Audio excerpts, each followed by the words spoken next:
Here we have a simple app that shows a text input, and we can tap on it, we get the keyboard, but tapping outside that input does not dismiss the keyboard. So how can we dismiss the keyboard when the user taps outside the text input? One thing we can do is to use the pressable component instead of a view. So let's convert this to a pressable, and let's import pressable here. And pressable has an onPress property.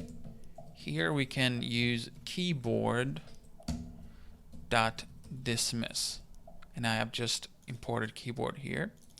Now whenever the press event happens, it will call keyboard dismiss. Let's see what we have now. Now we can again get the keyboard, and when we tap outside, the keyboard is dismissed. Another thing we can do is to use a scroll view. Let's change that, and let's remove this onPress.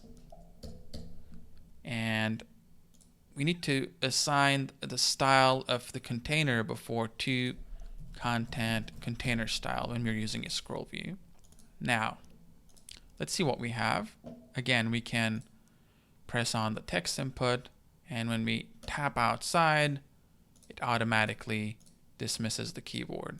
Scroll view has two props that we can use to adjust the behavior of the keyboard. One is keyboard dismiss mode, and the default is none. And the other one is keyboard should persist taps, and the default for that is never.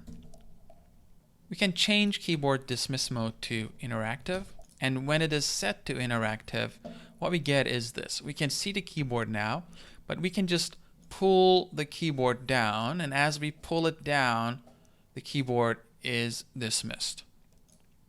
And we can still tap outside to dismiss it.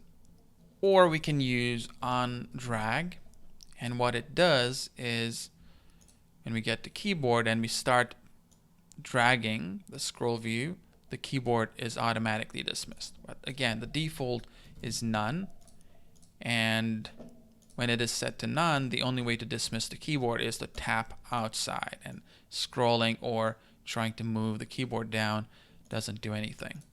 We can also change this keyboard should persist taps property, and we can set it to always, and when it is set to always, now no matter what you do, wherever you tap or try to scroll, the keyboard persists. It is not dismissed when a tap happens.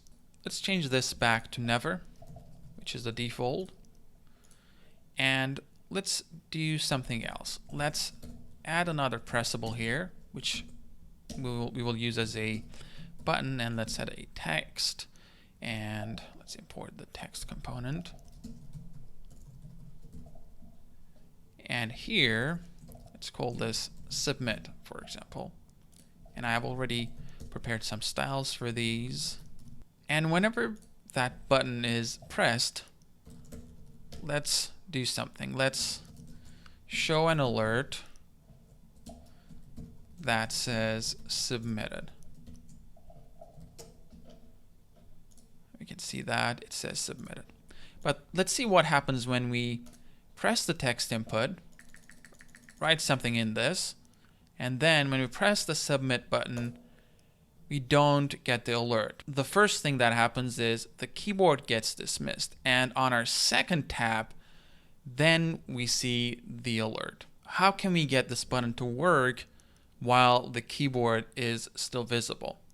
For that, we can use the handled mode for the keyboard should persist taps property. And when we set it to handled, we say to the scroll view that, hey, there's a child that handles taps, don't handle it if it is already handled. And let's see what happens now. Now, again, we write something, and when we go and tap on submit, it works directly. All right, that's it for this episode. Hope you found it useful, and I'll see you in the next one.